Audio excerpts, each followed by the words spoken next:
नमस्कार साथियों, हम लोग शिक्षा मनोविज्ञान के आज के लेक्चर में बात करने का प्रयास करेंगे कि किस प्रकार मनोविज्ञान के परिभाषाओं को समय के साथ में परिमार्जित किया गया।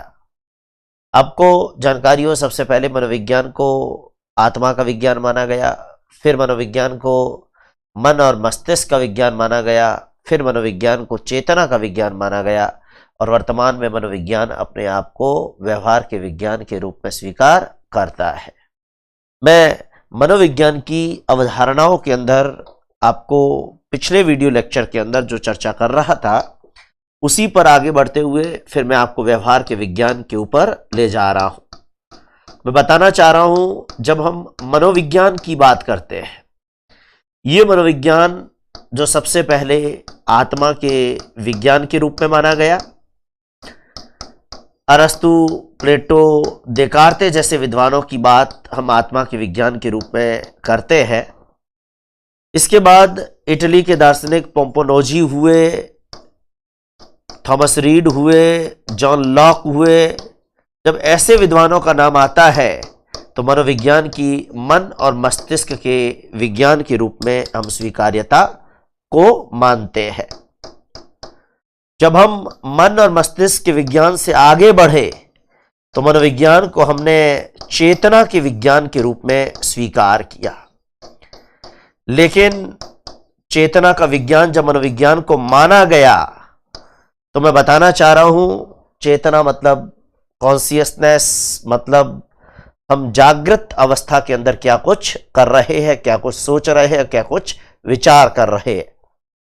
लेकिन जब सिगमंड फ्रायड ने अपना मनोविश्लेषणवाद दिया और सिगमंड फ्रायड ने जब यह बताया कि मनुष्य के मन की 3 अवस्थाएं, चेतन, अचेतन, अर्धचेतन, और मूल रूप से 2 अवस्थाएं, चेतन और अचेतन, तो प्रश्न ये उठा कि मनुष्य की चेतन क्रियाओं पर भी अचेतन मन का प्रभाव पड़ता है। मतलब आपको पता ही है, हमारे अचेतन मन में अतृप्त इच्छाएं कभी कभी वो चेतन होने का प्रयास करती है। इसका मतलब हमारे चेतन मन पर भी अचेतन मन का प्रभाव पड़ता है। तो जब हमारे चेतन मन की क्रियाओं पर अचेतन मन का प्रभाव पड़ता है और उस अचेतन मन का अध्ययन हम कर नहीं सकते, तो ऐसी स्थिति के अंदर हमें मनोविज्ञान को चेतना के विज्ञान के रूप में मानी जाने वाली परिभाषा को भी खारिज करना पड़ा।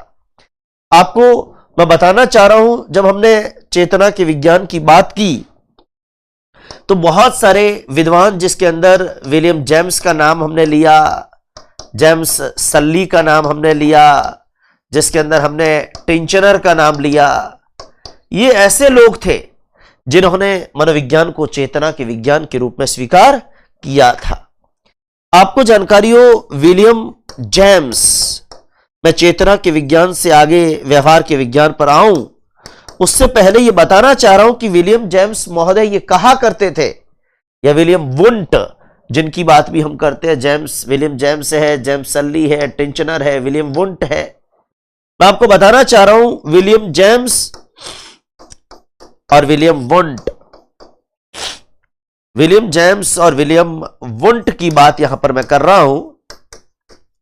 विलियम जेम्स और विलियम वुंट ये कहते थे, क्या कहते थे? उनका यह कहना था कि चेतना के फलस्वरूप ही प्राणी वातावरण के प्रति अनुक्रियाएं करता है और जो उसके व्यवहार की प्रतीक होती है। चेतना के फलस्वरूप, इसका मतलब उन्होंने चेतना के विज्ञान के रूप में मनोविज्ञान को माना। वो ये कहते थे कि मनुष्य होशो हवास में है, मनुष्य जागृत है, तो उसी चेतना के फलस्वरूप, उसी जागृति के फलस्वरूप ही प्राणी अपने वातावरण के प्रति अनुक्रिया करता है। फलस्वरूप ही प्राणी अपने वातावरण के प्रति अनुक्रिया करता। ये किसने कहा? ये विलियम जेम्स और विलियम वुंट कहते थे कि चेतना के फलस्वरूप ही प्राणी अपने वातावरण के प्रति अनुक्रिया करता है, जो उसके व्यवहार की द्योतक होती है, व्यवहार की प्रतीक होती है, जो उसके व्यवहार की प्रतीक है, जो उसके व्यवहार की प्रतीक है। बहुत महत्वपूर्ण बात विलियम जेम्स और विलियम वुंट ने कही। विलियम जेम्स और विलियम वुंट सरीके लोग ये कहते थे कि चेतना के फलस्वरूप ही प्राणी अपने वातावरण के प्रति अनुक्रिया करता है और जो उसके व्यवहार की क्या है, प्रतीक है। यह विलियम जेम्स और विलियम वुंट ने कहा। लेकिन विलियम जेम्स और विलियम वुंट सरी के लोग ये मनोविज्ञान को चेतना का विज्ञान मानते थे और चेतना के विज्ञान की स्थिति में मनोविज्ञान के अध्ययन की जो उत्कृष्ट विधि मानी गई वो अंतर्दर्शन विधि थी। अंतर्दर्शन विधि का मतलब क्या, आपके साथ में कोई घटना घटित हुई और आप खुद ही रिव्यू कर रहे हैं कि मैं सही था कि मैं गलत था। यह अंतर्दर्शन। देखो, एक होता है बहिर्दर्शन। बहिर्दर्शन के अंदर आप किसी और का निरीक्षण कर रहे हैं, लेकिन अंतर्दर्शन में आप खुद का निरीक्षण कर रहे हैं। इंट्रोस्पेक्शन जब हम करते हैं, खुद का जब हम निरीक्षण करते हैं, तो यह आत्मनिरीक्षण या अंतर्दर्शन कहलाता है। और बात जब चेतना की हो तो आपके चेतन दिमाग में क्या चल रहा है ये दूसरे को कैसे पता, ये तो आपको खुद को ही पता है। परीक्षा में कई बार एक सवाल यह भी पूछा जाता है कि मनोविज्ञान को चेतना का विज्ञान अगर माना जाए तो मनोविज्ञान के अध्ययन की उत्कृष्ट विधि कौन सी है, अंतर्दर्शन विधि। जैसे आप रास्ते में कहीं जा रहे हैं और रास्ते में जा रहे हैं और आपकी बाइक और किसी दूसरे की बाइक थोड़ा सा क्रॉस हो गई और आप दोनों झगड़ पड़े, झगड़ा बढ़ गया, नौबत हाथापाई की आ गई। आपने कुछ भला बुरा कहा, कुछ उसने भला बुरा कहा, लेकिन थोड़ी देर घर आ गए, किसी दूसरे लोगों ने आपको शांत कर दिया और उसके बाद में आप अपने अपने घर। लेकिन जब भी आप फ्री बैठे और उस घटना के बारे में सोच रहे हो, शाम को बैठे या फिर विशेष रूप से, देखिए पुराने जमाने के अंदर जब हम सुबह के समय टॉयलेट के अंदर बैठा करते थे तो वो टॉयलेट अंतर्दर्शन का एक बड़ा स्थान हुआ करता था, क्योंकि वो एक ऐसी जगह थी जहां हम खुद के साथ होते हैं। अब आजकल तो हम टॉयलेट में भी मोबाइल यूज करते हैं, तो अंतर्दर्शन वाली जगह भी हमारी चली गई। क्योंकि आपको ध्यान हो, सुबह से शाम आप किसी न किसी के साथ होते हैं, लेकिन एक समय ऐसा होता है जब आप केवल खुद के साथ होते हैं, अकेले होते हैं। और अकेले होते हैं ना, तो पिछले दिन की घटनाएं भी याद आती है और वो प्लानिंग भी याद आती है जो आज आपको करनी है, एग्जीक्यूट करनी है। तो मैं बताना चाह रहा हूं आपको कि अंतर्दर्शन का मतलब है खुद के कार्यों को रिव्यू करना कि मैंने सही किया, गलत किया। तो जब खुद के कार्यों को आप कब रिव्यू करोगे, जब आप अकेले होंगे, जब आप सोचोगे कि यार उस बाइक वाले से झगड़ा हुआ, यार मुझे इतना हाइपर नहीं होना था। कई लोग खुद का भी देखो सेल्फ रिव्यू, और सेल्फ रिव्यू करते, यार अगर मैं हाइपर नहीं होता, मैं सॉरी कहता तो झगड़ा बढ़ता ही नहीं। ये भी चीज हो सकती है। और ये भी चीज दिमाग में आ सकती है कि नहीं मैंने तो गलत कुछ नहीं कहा, शुरुआत उसने की तो जवाब तो मैं दूंगा ही। मतलब रिव्यू के अलग अलग तरीके होते हैं और ये रिव्यू भी मस्तिष्क पर निर्भर करता है, हर एक का मस्तिष्क अलग अलग होता है। तो मैं ये कहना चाह रहा हूं कि मनोविज्ञान को अगर चेतना का विज्ञान माना जाए, मनोविज्ञान को यदि चेतना का विज्ञान माना जाए, तो मनोविज्ञान के अध्ययन की सर्वोत्कृष्ट विधि किसे माना गया, अंतर्दर्शन विधि को। मनोविज्ञान को यदि चेतना का विज्ञान माना जाए तो मनोविज्ञान के अध्ययन की उत्कृष्ट विधि, मनोविज्ञान के अध्ययन की उत्कृष्ट विधि, मनोविज्ञान के अध्ययन की उत्कृष्ट विधि फिर कौन सी होगी, आपको जानकारी हो, मनोविज्ञान के अध्ययन की उत्कृष्ट विधि होगी अंतर्दर्शन विधि। अंतर्दर्शन विधि कह दो, और या फिर इसे कह दो आत्मनिरीक्षण, मतलब खुद का निरीक्षण, खुद ही अपने गिरेबान में झांकना, खुद ही अपना रिव्यू करना, खुद ही ये चेक करना कि सुबह झगड़ा हुआ, शाम को झगड़ा हुआ, उसमें मैं कितना गलत था और कितना सही था। जब हम खुद का रिव्यू करते हैं तो वो अंतर्दर्शन विधि, और वो मनोविज्ञान को अगर चेतना का विज्ञान माना जाए तो इससे उत्कृष्ट विधि दूसरी मनोविज्ञान के अध्ययन की कोई हो नहीं सकती। ध्यान दें, अंतर्दर्शन का मतलब एक तरीके से ये होता है खुद का निरीक्षण, आत्मनिरीक्षण। ध्यान देना, इसका मतलब स्वयं का निरीक्षण करना, स्वयं का निरीक्षण, कि भाई स्वयं का निरीक्षण कह दो या यूं कह दो कि स्वयं की समीक्षा, कि भाई मैंने कहां सही किया और मैंने कहां गलत किया। ये सारी चीज जो होती है वो अंतर्दर्शन। और अंतर्दर्शन विधि बच्चों में कम होती है, जैसे जैसे उम्र बढ़ती है अंतर्दर्शन विधि का दायरा बढ़ता है, क्योंकि जब आपके अनुभव ज्यादा होते हैं तो आप अपना खुद का निरीक्षण सही ढंग से कर पाते हैं। अंतर्दर्शन विधि या आत्मनिरीक्षण विधि ये मनोविज्ञान के अध्ययन की उत्कृष्ट विधि मानी गई चेतना के विज्ञान के अंतर्गत। लेकिन एक बात और बताऊं, जब सिगमंड फ्रायड ने यह कहा कि चेतन मन पर, सिगमंड फ्रायड ने यह कहा कि जब सिगमंड फ्रायड मनोविश्लेषणवाद के जनक, उन्होंने यह कहा कि चेतन मन की क्रियाओं पर अचेतन मन का भी प्रभाव पड़ता है, तो मनोविज्ञान को चेतना के विज्ञान माने जाने पर सवाल खड़े हो गए। आपको जानकारी हो, सिगमंड फ्रायड ने कहा कि चेतन मन की क्रियाओं पर अचेतन मन का प्रभाव पड़ता है। यानी उन्होंने तो चेतन अचेतन दोनों चीजें बताई। चेतन मन की क्रियाओं पर, जब सिगमंड फ्रायड ने यह कहा कि चेतन मन की क्रियाओं पर अचेतन मन का प्रभाव पड़ता है, तो मैं बताना चाह रहा हूं चेतन मन की क्रियाओं पर अचेतन मन का प्रभाव पड़ता है, तो आपको जानकारी हो मनोविज्ञान की इस परिभाषा पर प्रश्न उठे। मनोविज्ञान की इस परिभाषा पर, कौन सी परिभाषा पर? चेतना के विज्ञान के रूप में मनोविज्ञान है, यह परिभाषा पर प्रश्न उठ खड़े हुए। मैं बताना चाह रहा हूं, बहुत महत्वपूर्ण बात आपको जानकारी हो, मनोविज्ञान की इस परिभाषा पर प्रश्न खड़े हो गए, प्रश्न उठे। बहुत महत्वपूर्ण बात अपने को ध्यान देनी है। सिगमंड फ्रायड ने जब यह कहा कि चेतन मन की क्रियाओं पर अचेतन मन का प्रभाव पड़ता है, देखो अभी तक तो हम कह रहे थे मनोविज्ञान चेतना का विज्ञान है, चेतन मन है, चेतना का अध्ययन कर लो।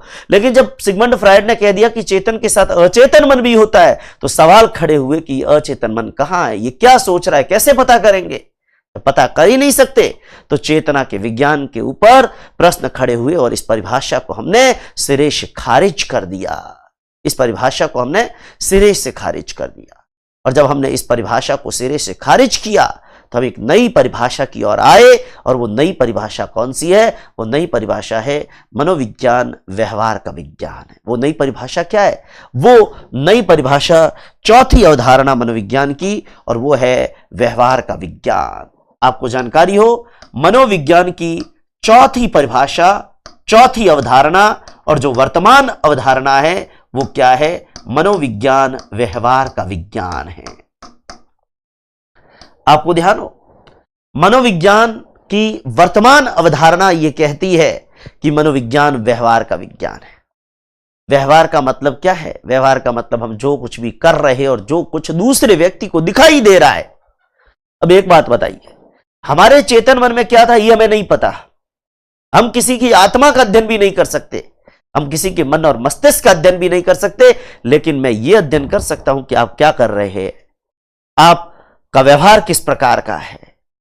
यानी व्यवहार का मतलब है जो ऑब्जर्व हो सके, चाहे सामने वाले के विचार, सामने वाले की क्रियाएं, सामने वाले के कार्य करने का तरीका, सामने वाला जो कुछ भी कर रहा है इस दुनिया के अंदर, सामने वाला या हम भी कह दे, खुद भी, हम खुद जो कर रहे हैं वो भी दुनिया की नजर में अध्ययन की जा सकती है। यानी आपको ध्यान हो, हम आत्मा का, मन मस्तिष्क का और चेतना का अध्ययन नहीं कर सकते, पर व्यवहार का अध्ययन कर सकते हैं। सामने वाला क्या कर रहा है वो तो दुनिया को दिखाई दे रहा है। सामने वाला क्या एक्ट कर रहा है, उसके एक्शन का लोगों पर क्या प्रभाव पड़ रहा है, किस प्रकार की व्यक्ति की क्रियाएं हैं, ये दुनिया में देखी जा सकती है और दुनिया के अंदर उसको ऑब्जर्व की जा सकती है।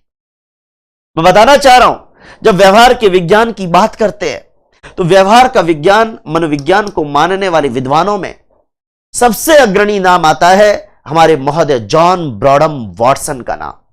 और जॉन ब्रॉडम वॉटसन, जेबी वॉटसन, जिन्होंने किताब लिखी थी बिहेवियरिज्म, व्यवहारवाद, और उस व्यवहारवाद नामक पुस्तक में उन्होंने मनोविज्ञान को व्यवहार का सकारात्मक और निश्चित विज्ञान कहकर मनोविज्ञान की परिभाषा को ही बदल डाला। आपको जानकारी हो, मनोविज्ञान को व्यवहार का विज्ञान जब हम कहते हैं तो इसके समर्थकों में, वैसे तो 20वीं शताब्दी के जितने भी मनोवैज्ञानिक है वो इसी रूप में मनोविज्ञान को देखते हैं, इसलिए 2-4 समर्थकों में इस परिभाषा को बांटना इस परिभाषा के साथ अन्याय होगा। लेकिन फिर भी शुरुआत के अंदर अगर बात करें तो हमारे महोदय जेबी वॉटसन, जिन्होंने किताब लिखी थी, मैं बताना चाह रहा हूं उनकी किताब का नाम अक्सर परीक्षा के अंदर पूछा जाता है, उनकी किताब का नाम था बिहेवियरिज्म। बिहेवियरिज्म, व्यवहारवाद। ये पुस्तक किसने लिखी? ये पुस्तक जॉन ब्रॉडम वॉटसन ने लिखी। ध्यान देना, इस किताब को लिखा था जेबी वॉटसन ने, और मैं बताना चाह रहा हूं इस पुस्तक के अंदर उन्होंने मनोविज्ञान को व्यवहार का सकारात्मक और निश्चित विज्ञान कहा। 1924 में उन्होंने ये डेफिनेशन दी। आपको जानकारी हो, वॉटसन के साथ ही स्किनर महोदय है, मैकडूगल महोदय है, जेम्स ड्राइवर महोदय है, पिल्सबरी है, और भी बहुत बहुत बहुत सारे लोग आपको जानकारी हो इस परिभाषा के अंतर्गत रखे जा सकते हैं, क्योंकि मनोविज्ञान की यह नवीनतम अवधारणा भी है। और मैं बताना चाहूंगा कि मनोविज्ञान की इस अवधारणा के आने के बाद मनोविज्ञान का डेवलपमेंट खूब हुआ। आपको जानकारी हो, वॉटसन, स्किनर, पिल्सबरी, मैकडूगल, बहुत सारे लोग ऐसे हैं जो मनोविज्ञान की इस परिभाषा को मानते हैं, जो मनोविज्ञान को व्यवहार का विज्ञान कहते हैं। और मैं बताना चाहूंगा कि मनोविज्ञान की यह परिभाषा अपने आप में मनोविज्ञान की सबसे व्यापक परिभाषा है, क्योंकि आप व्यवहार का अध्ययन कर सकते हैं, आप आत्मा का, मन, मस्तिष्क का, चेतना का अध्ययन नहीं कर सकते, लेकिन व्यवहार का अध्ययन मुझे लगता है आप आराम से कर सकते हैं, कोई दिक्कत वाली बात नहीं है। क्यों?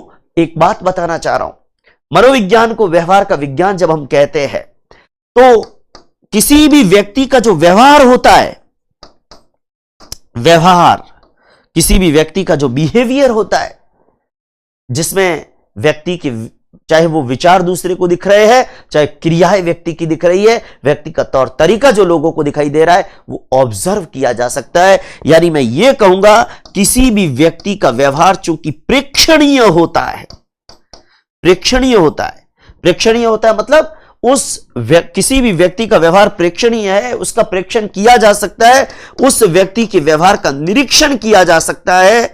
आपको जानकारी हो तो कहने का मतलब जब किसी भी व्यक्ति के व्यवहार को प्रेक्षित कर सकते हैं, निरीक्षित कर सकते हैं, तो सीधी सी बात है कि मनोविज्ञान का अध्ययन करना, व्यक्ति के व्यवहार का अध्ययन करना, यह ज्यादा आसान हो गया। और इसीलिए मैं बताना चाह रहा हूं, हमारे विद्वान जेबी वॉटसन ने व्यवहारवाद की जो नींव रखी, बहुत महत्वपूर्ण बात ध्यान देना, हमारे विद्वान जॉन ब्रॉडम वॉटसन, जेबी वॉटसन, जिनको व्यवहारवाद का जनक कह सकते हैं, जेबी वॉटसन यानी कि जॉन ब्रॉडम वॉटसन, इन्होंने एक किताब लिखी और उस किताब का नाम था बिहेवियरिज्म, व्यवहारवाद। कहते हैं कि जॉन ब्रॉडम वॉटसन ने अपनी पुस्तक बिहेवियरिज्म, आपको जानकारी हो, इस पुस्तक के अंदर व्यवहारवाद की नींव रखी, व्यवहारवाद और मनोविज्ञान की वर्तमान परिभाषा। मैं बताना चाह रहा हूं बहुत महत्वपूर्ण परिभाषा व्यवहारवाद के संदर्भ में, व्यवहार के विज्ञान के संदर्भ में जॉन ब्रॉडम वॉटसन ने कहा मनोविज्ञान व्यवहार का सकारात्मक और निश्चित विज्ञान है।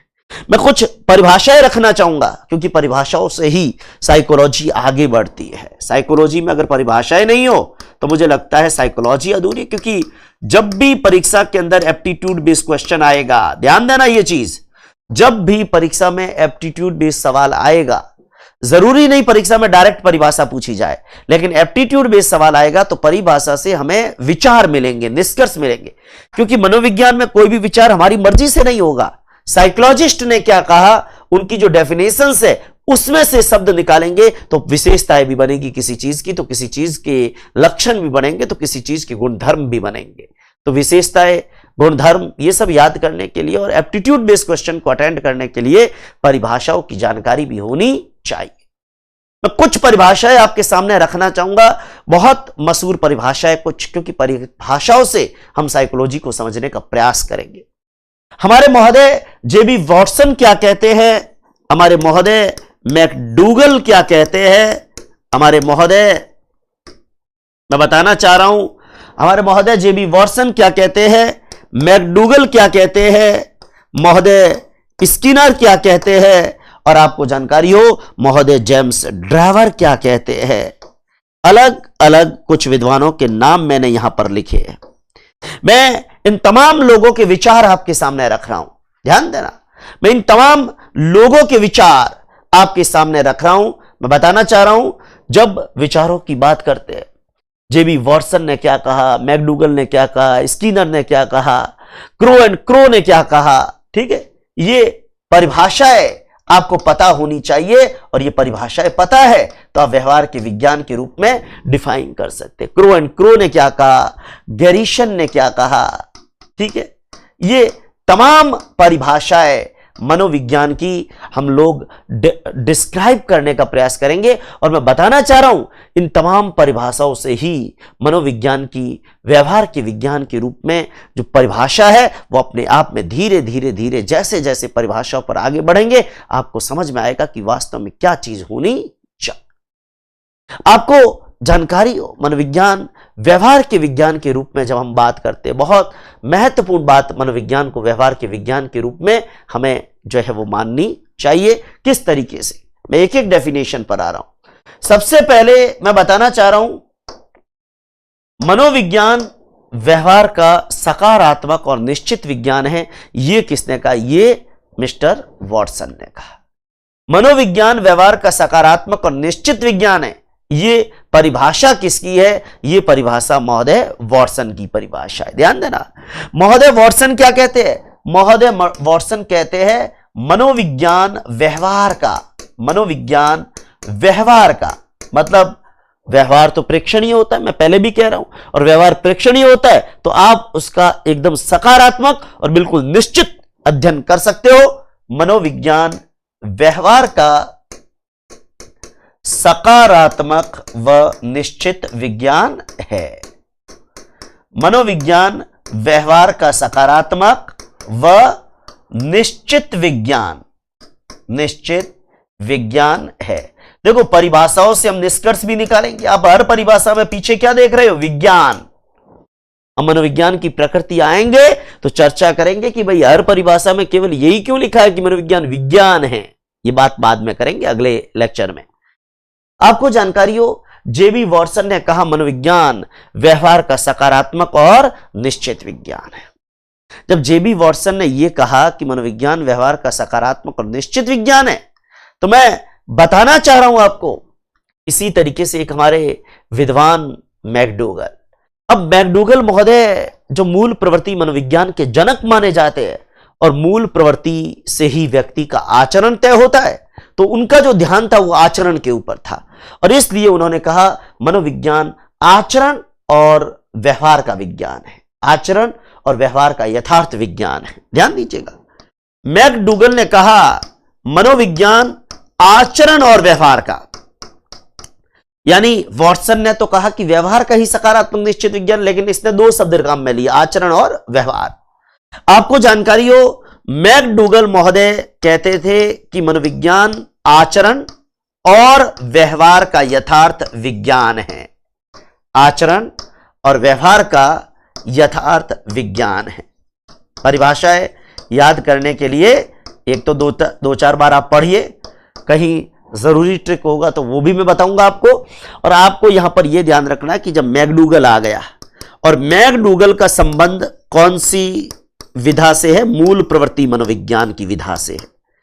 आपको ध्यान हो, मैकडूगल ने व्यक्ति की, बालक की 14 मूल प्रवृत्तियां बताई थी, और मैकडूगल तो कहता था कि मूल प्रवृत्ति मानव व्यवहार की चालक है, मानव व्यवहार को चलायमान करती है। तो जब मैकडूगल ने मूल प्रवृत्ति की बात की, तो मूल प्रवृत्ति के आधार पर ही आपका आचरण तय होगा। तो मनोविज्ञान आचरण और व्यवहार का यथार्थ विज्ञान है। मैकडूगल, जिनकी एक किताब का जिक्र मैं पहले भी कर चुका हूं, इन्होंने आउटलाइन साइकोलॉजी करके किताब लिखी थी, और उस किताब के अंदर इन्होंने मनोविज्ञान के बारे में बहुत सी बातें करी है। उन्होंने कहा है कि चेतना के विज्ञान कहना ही मनोविज्ञान का दुर्भाग्य। मनोविज्ञान ने अचेतन शब्द का प्रयोग किया, इससे बड़ा मनोविज्ञान का दुर्भाग्य कुछ हो नहीं सकता। मैकडूगल यहां तक कहकर चले गए कि चेतना का शब्द का प्रयोग किया, इसकी जगह तो अंतःकरण शब्द का प्रयोग ज्यादा उचित होता।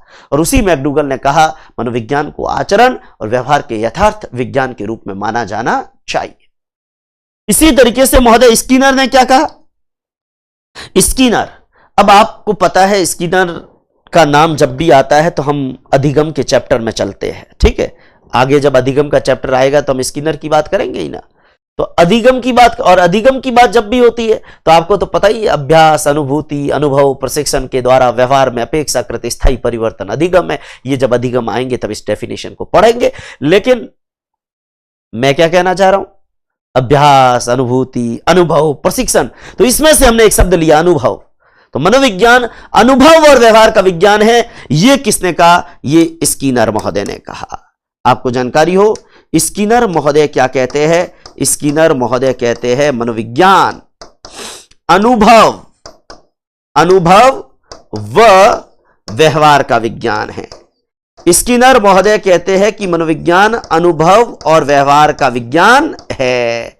एक बात सब में कॉमन है, मनोविज्ञान को क्या मान रहे हैं सभी लोग? विज्ञान। कहीं पर भी लिखा है कि मनोविज्ञान कला है, लेकिन कला है या विज्ञान है, यह बाद में बात करेंगे। मनोविज्ञान अनुभव और व्यवहार का विज्ञान है। यह किसने कहा? यह महोदय स्किनर ने कहा।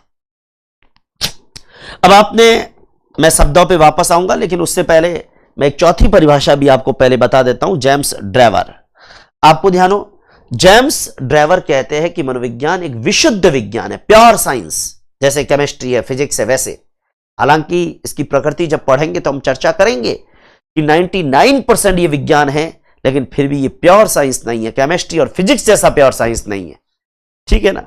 साइंस तो है, प्रकृति इसकी साइंस है, 99% साइंस है, विशुद्ध विज्ञान के बहुत करीब है, लेकिन फिर भी 100% शुद्ध विज्ञान इसको नहीं मान सकते, जैसे केमिस्ट्री, फिजिक्स, जूलॉजी, बॉटनी को मानते हैं। और ये भी एक दुर्भाग्य है कि मनोविज्ञान में विज्ञान की प्रकृति होने के बाद भी आज हम साइकोलॉजी को आर्ट्स स्ट्रीम के सब्जेक्ट के रूप में पढ़ रहे हैं, साइंस स्ट्रीम के सब्जेक्ट के रूप में नहीं पढ़ रहे हैं, जबकि वास्तव में साइकोलॉजी के अंदर आर्ट्स की तुलना में साइंस का नेचर ज्यादा है। ये दुर्भाग्य है हमारा। हम आर्ट्स स्ट्रीम के अंदर सब्जेक्ट, जब आप ग्रेजुएशन करते हो तो आर्ट्स में साइकोलॉजी आता है, जबकि आना किसमें चाहिए? साइंस में। यह दुर्भाग्य है। जेम्स ड्रेवर की बात कर रहा हूं। इन्होंने कहा मनोविज्ञान वह विशुद्ध विज्ञान है। मनोविज्ञान वह विशुद्ध विज्ञान, वह विशुद्ध विज्ञान है जो मानव व पशु व्यवहार का, देखो मनोविज्ञान के अंदर कई बार परिभाषा से आती है ना चीजें कि मनोविज्ञान केवल क्या मानव व्यवहार का अध्ययन। अगर केवल मानव व्यवहार का अध्ययन है तो थॉर्नडाइक ने फिर आपको जानकारी हो बिल्ली के व्यवहार का अध्ययन करके ही तो अधिगम के निष्कर्ष निकाले थे। तो मानव के साथ साथ पशु व्यवहार। इसी तरीके से स्किनर का कबूतर और चूहा आपको याद होगा। आपको इसी तरीके से जो है सीएल हल साहब का चूहा याद होगा। आपको पावलोव महोदय का कुत्ता याद होगा। ठीक है, आगे पढ़ेंगे तो ये सारी चीजें आएगी। नहीं याद है तो याद हो जाएगी, आप चिंता ना करें, समय आने पे ये सारी चीजें होगी। तो मनोविज्ञान वह विशुद्ध विज्ञान है जो मानव और पशु व्यवहार का अध्ययन करता है। मनोविज्ञान वह विशुद्ध विज्ञान है जो मानव और पशु व्यवहार का अध्ययन करता है। मनुष्य का व्यवहार भी और पशु का व्यवहार भी अध्ययन करने वाला एक प्योर साइंस विशुद्ध विज्ञान मनोविज्ञान है। यह परिभाषा किसने दी? ये परिभाषा जेम्स ड्रेवर ने दी। मैंने 4 परिभाषाएं इस पहले पन्ने पर रखी है, अभी और 4 परिभाषाओं पर भी आऊंगा, ध्यान देना। मैंने वॉटसन कहा, V for Watson and V for व्यवहार। V for Watson and V for व्यवहार, व्यवहार का सकारात्मक और निश्चित विज्ञान। वॉटसन महोदय ने क्या कहा? देखो शब्दों को पकड़ना, आपको पूरी परिभाषा रटनी नहीं है। परीक्षा के अंदर हमारे को परिभाषा दी हुई होगी, पूछा जाएगा ऑथर किसकी परिभाषा है। हमको परिभाषा नहीं वहां लिखनी है, क्योंकि हमारा पेपर ऑब्जेक्टिव होगा। परिभाषा दी हुई है, 4 ऑप्शन है, हमें तो चूज करना ही परिभाषा किसकी है। तो आप शब्द पकड़िए। मनोविज्ञान बिहेवियरिज्म नामक पुस्तक के अंदर जेबी वॉटसन की किताब का नाम क्या था? किताब का नाम है बिहेवियरिज्म। यह किताब कई बार परीक्षा में पूछी जाती है, ध्यान देना। बिहेवियरिज्म पुस्तक, व्यवहारवाद, उस पुस्तक में इन्होंने परिभाषा दी, मनोविज्ञान व्यवहार का सकारात्मक और निश्चित विज्ञान है। मनोविज्ञान व्यवहार का कैसा विज्ञान है? सकारात्मक और निश्चित विज्ञान। मैकडूगल ने 2 शब्द काम में लिए, आचरण और व्यवहार। मनोविज्ञान, देखो व्यवहार तो सभी में आना ही है, एक बात ध्यान देना, व्यवहार शब्द तो चारों में ही आना है, क्योंकि हम परिभाषा ही व्यवहार के विज्ञान की पढ़ रहे हैं, लेकिन उसमें कुछ डिफरेंसेस है। वॉटसन ने कहा व्यवहार का सकारात्मक और निश्चित विज्ञान, मैकडूगल मूल प्रवृत्ति की बात करते हैं और मूल प्रवृत्ति से हमारा आचरण तय होगा, तो आचरण और व्यवहार का यथार्थ विज्ञान। स्किनर महोदय अधिगम के अंदर ही तो स्किनर को पढ़ते हैं, और अधिगम सीधी सी बात है, अनुभव से व्यवहार में परिवर्तन आते हैं, वो अधिगम है। तो अनुभव की बात इन्होंने की, इसलिए स्किनर ने कहा मनोविज्ञान अनुभव और व्यवहार का विज्ञान है। लेकिन जेम्स ड्रेवर ने क्या कहा? जेम्स ड्रेवर ने कहा मनोविज्ञान वो विशुद्ध विज्ञान है, प्योर साइंस है, जो मानव और पशु व्यवहार का अध्ययन करता है। ध्यान देना एक बात, ये बहुत महत्वपूर्ण बात ध्यान देनी है। इसी तरीके से मैं एक परिभाषा और यहां पर लेना चाह रहा हूं, क्रो एंड क्रो की परिभाषा। क्रो एंड क्रो ने क्या कहा? उन्होंने कहा कि मनोविज्ञान मानव व्यवहार और मानव संबंधों का अध्ययन है। मानव का व्यवहार, मानव क्या करता है, और मानव जब कुछ करता है तो दूसरे व्यक्ति के साथ में उसका रिलेशन कैसा है, उसको स्टडी करना। मतलब मनुष्य का एक्ट, मनुष्य का व्यवहार, मनुष्य का बिहेवियर और मनुष्य का मनुष्य के साथ संबंध, इसका अध्ययन मनोविज्ञान है। क्रो एंड क्रो ने कहा। क्रो एंड क्रो ने कहा मनुष्य अकेला बैठा है, आप उसके दिमाग के अंदर की चीज का अध्ययन नहीं कर सकते, लेकिन मनुष्य जो कुछ कर रहा है और जिसके द्वारा दूसरे व्यक्ति के साथ उसके संबंध है, उनका अध्ययन आप कर सकते हो। तो क्रो एंड क्रो ने क्या कहा? इन्होंने कहा मनोविज्ञान मानव व्यवहार व मानव संबंधों का अध्ययन है। क्रो एंड क्रो ने कहा मनोविज्ञान मानव व्यवहार व मानव संबंधों का अध्ययन है। मनोविज्ञान मानव व्यवहार व मानव संबंधों का अध्ययन है। बहुत महत्वपूर्ण बात यहां पर करना चाह रहा हूं, मनोविज्ञान मानव व्यवहार और मानव संबंधों का अध्ययन है। यह परिभाषा किसने दी? ये डेफिनेशन क्रो एंड क्रो ने जो है वो दी थी। बहुत महत्वपूर्ण बात ध्यान देना, मनोविज्ञान मानव व्यवहार और मानव संबंधों का अध्ययन है। यह परिभाषा किसकी है? यह परिभाषा क्रो एंड क्रो की है। Crow and crow, crow and crow मतलब हाडा एंड हाडा। आपको ध्यान हो, यह परिभाषा क्रो एंड क्रो पूरी साइकोलॉजी में बहुत परेशान आपको करने वाले हैं। तो crow and crow, crow and crow, देखो एक क्रो दूसरा क्रो, एक क्रो मानव व्यवहार, दूसरा क्रो मानव संबंध। याद हो जाएगा, एक हाडा बोल रहा है मानव व्यवहार, दूसरा हाडा बोल रहा है मानव संबंध। तो मानव व्यवहार और मानव संबंधों का अध्ययन मनोविज्ञान है। यह किसने कहा? ये क्रो एंड क्रो ने कहा। लेकिन एक हमारे विद्वान गैरिशन की बात जब भी आती है ना, तो भाई इनके दोस्त यार भी काफी थे इनके साथ एक्सपेरिमेंट में, इसलिए हम अक्सर एक शब्द यूज करेंगे। क्या शब्द यूज करेंगे?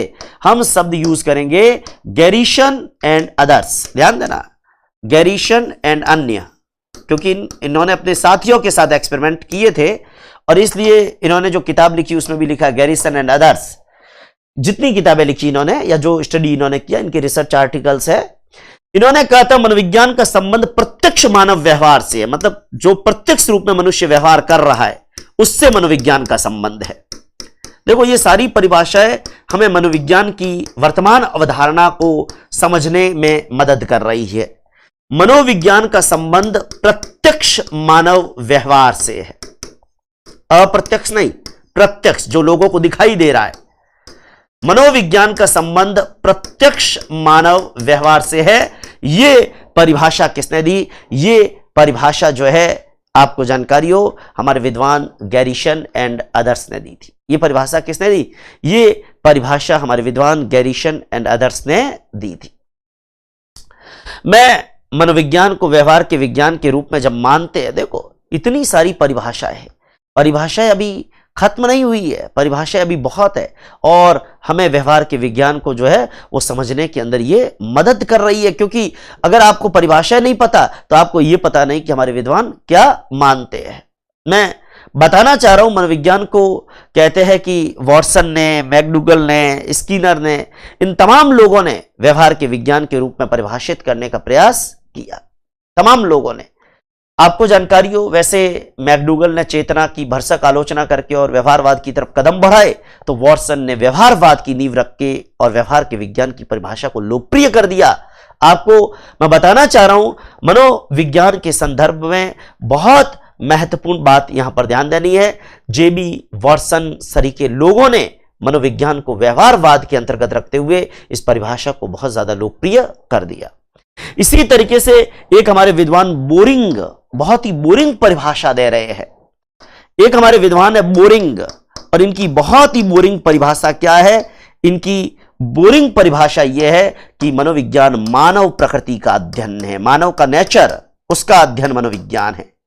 बोरिंग महोदय कह रहे हैं कि मनोविज्ञान क्या है? मनोविज्ञान मानव प्रकृति का अध्ययन है। देखो, प्रकृति खुद ही बोरिंग है, प्रकृति खुद ही बोरिंग है। जब तक प्रकृति में मनुष्य नहीं होगा तब तक प्रकृति बोरिंग है। और आपको याद रखना है, मनोविज्ञान मानव प्रकृति का अध्ययन है। यह किसने कहा? यह कहा था बोरिंग ने। याद करने के लिए मैं कुछ लाइनें बोलता हूं ना, वो दिमाग में बिठाइएगा। मनुष्य, अगर प्रकृति में मनुष्य नहीं हो तो प्रकृति क्या होगी? बोरिंग होगी। तो याद हो जाएगा, मनुष्य मानव प्रकृति का अध्ययन ही मनोविज्ञान है। ये बहुत महत्वपूर्ण। देखो, परिभाषाओं की कोई लिमिट नहीं, और परिभाषा अगर आती है तो आप ये मानकर चलिए कि अगर आपके पढ़ी हुई है तो आप कर लोगे।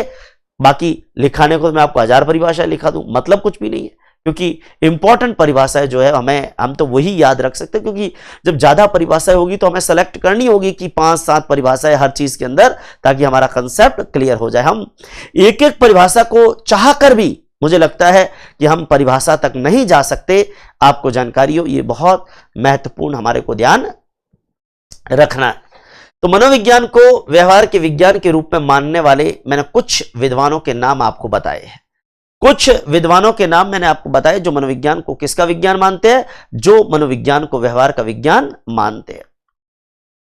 और आपको ध्यान हो, वर्तमान परिभाषा अपने आप में थोड़ी सटीक भी है। क्यों? क्योंकि मनुष्य का आत्मा, मन, मस्तिष्क, चेतना, उसका अध्ययन हम कभी कर पाए या न कर पाए, लेकिन हम सबको पता है कि हम मनोविज्ञान को कम से कम व्यवहार के विज्ञान के रूप में मान सकते हैं, और व्यवहार के विज्ञान के रूप में मनोविज्ञान को जो है वो परिभाषित कर सकते हैं। ये हम सभी जो है वो निश्चित रूप से बहुत महत्वपूर्ण, ये परिभाषा हम सबको पता होनी चाहिए। आपको जानकारी हो, मनोविज्ञान की वर्तमान अवधारणा निश्चित रूप से बहुत महत्वपूर्ण है। इसी तरीके से एक लास्ट डेफिनेशन, 4 परिभाषाएं मैंने पहले पन्ने पे ली, एक परिभाषा और ले लेता हूं। 8 परिभाषाएं मुझे लगता है व्यवहार के विज्ञान के रूप में अभी खूब है।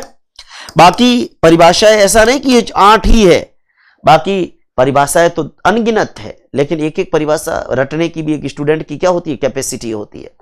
बाकी जब मल्टीपल चॉइस क्वेश्चन आते हैं तो कुछ और लगता है, तो नई चीजें वहां भी डिस्कस करते हैं अपन। मैं बताना चाह रहा हूं, गार्डनर मर्फी ने क्या कहा? उन्होंने कहा कि मनोविज्ञान वह विज्ञान है, मनोविज्ञान वह विज्ञान है। अब आप देखिए, हर परिभाषा में विज्ञान जरूर आ रहा है। मनोविज्ञान वह विज्ञान है, मनोविज्ञान वह विज्ञान है जो जीवित वातावरण के प्रति, ध्यान देना, मनोविज्ञान वह विज्ञान है जो जीवित व्यक्ति का उसके वातावरण के प्रति अनुक्रिया का अध्ययन करता है। जो जीवित व्यक्तियों का, सजीवों का, जीवित व्यक्तियों का उनके वातावरण के प्रति, जीवित व्यक्तियों का उनके वातावरण के प्रति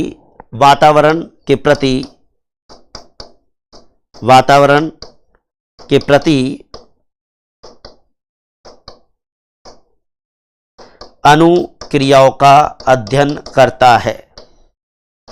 जीवित वातावरण के प्रति अनुक्रियाओं का अध्ययन करता है। आपको ध्यान हो, इन तमाम डेफिनेशन से निश्चित रूप से आपको एक चीज समझ में आए कि मनोविज्ञान किसका विज्ञान है? व्यवहार का विज्ञान है। अभी मनोविज्ञान की नेचर को, मनोविज्ञान की प्रकृति को अपन पढ़ेंगे और शिक्षा मनोविज्ञान के ऊपर बात करेंगे, तो कुछ चीजें और ज्यादा क्लियर जो है आपकी होगी।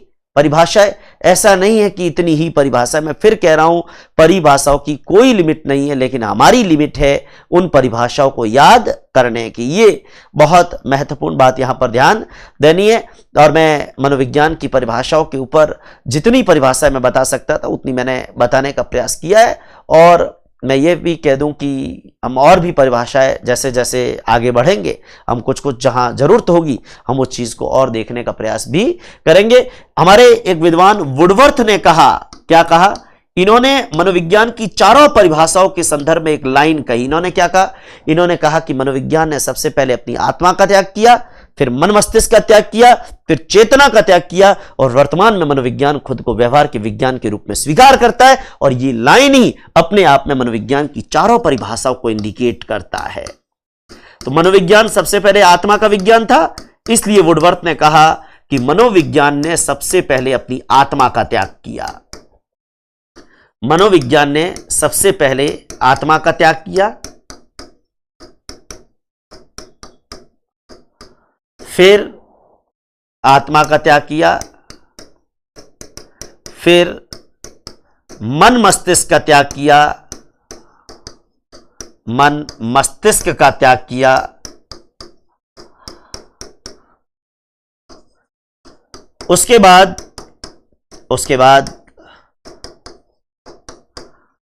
चेतना का त्याग किया, चेतना का त्याग किया, तथा वर्तमान में मनोविज्ञान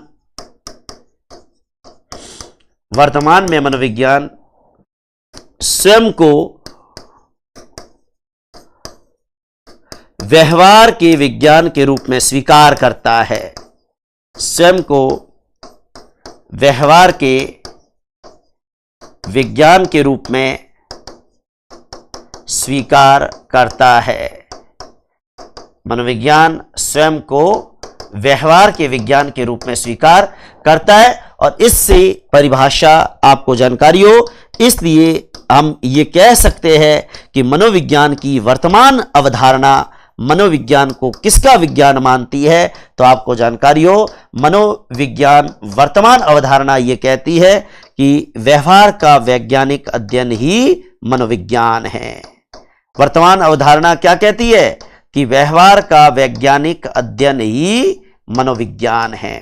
आपको जानकारी हो, व्यवहार का वैज्ञानिक अध्ययन ही मनोविज्ञान है। ये मनोविज्ञान की वर्तमान अवधारणा है, वर्तमान में इसकी परिभाषा है, और निश्चित रूप से हम मनोविज्ञान की चारों अवधारणाओं पे चर्चा कर चुके हैं। लेकिन बात व्यवहार के विज्ञान की है तो पूरी जो साइकोलॉजी चलेगी उसमें व्यवहार का ही विज्ञान है, क्योंकि वर्तमान की इसकी परिभाषा ही यही है कि मनोविज्ञान अपने आप को किसके विज्ञान के रूप में स्वीकार करता है। तो अपने को ध्यान रखना है कि वर्तमान के अंदर मनोविज्ञान खुद को व्यवहार के विज्ञान के रूप में स्वीकार करता है। निश्चित रूप से बहुत महत्वपूर्ण बातें हम लोगों ने आज डिस्कस करी है, और अगले लेक्चर में फिर इससे आगे बढ़ने का प्रयास करेंगे।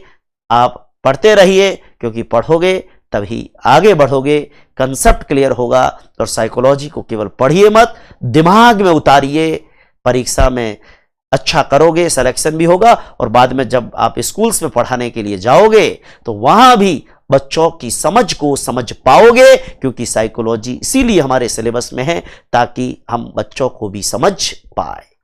हमने शिक्षा की और मनोविज्ञान की बात की, लेकिन हम आगे ये भी पढ़ने का प्रयास करेंगे कि आखिर शिक्षा मनोविज्ञान क्या है, क्योंकि बेसिक अवधारणाएं पूरी होने के बाद फिर हम अलग अलग कंटेंट्स में चलेंगे।